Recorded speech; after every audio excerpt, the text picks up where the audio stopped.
እግዚአብሔርን የምናይበት መንገድ ነው። ያለ እምነት እግዚአብሔርን ማየት አይቻልም። እግዚአብሔር አለ ብለን ያመንነው እንደሚያድነን ሁሉንም የፈጠረ እርሱ እንደሆነ የምናውቀው እናረጋግጠው በእምነት በኩል ነው። መጽሐፍ ቅዱስ ሲናገር ስለ እምነት ተስፋ የምናደርገውን ነገር የሚያስረግጥ የማናየውን ነገር የሚያስረዳ በሚታየው ነገር መሰረተ እንዳልሆነ መጽሐፍ ቅዱስ በግልጽ ይናገራል። እምነት የማይታየውን ነገር እንደሚታይ አድርጎ ማመንና መቀበል ማረጋገጥ ነው። ያለ እምነት መዳን አይቻልም። ያለ እምነት እግዚአብሔርን ማየት አይቻልም። ያለ እምነት ወደ እግዚአብሔር መቅረብ አይቻልም። ያለ እምነት እግዚአብሔርን ደስ ማሰኘት አይቻልም። ዕብራውያን ላይ የሚናገረው ይህንን ነው። ቀደሙ አባቶች እግዚአብሔርን በእምነት እንዳስደሰቱ በእግዚአብሔር ፊት እውነተኛ ሕይወት በእምነት እንደኖሩ ይናገራል።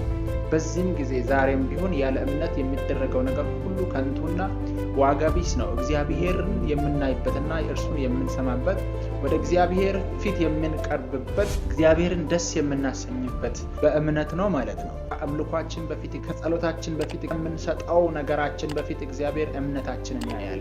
አቤል መስዋዕቱን አቀረበ።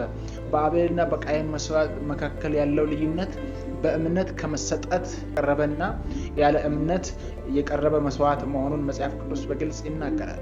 እግዚአብሔር እምነትን ይቀበላል። በእምነት የሚደረጉ አምልኮች፣ በእምነት የሚደረጉ እንቅስቃሴዎች እግዚአብሔርን የሚያስደስቱ ናቸው።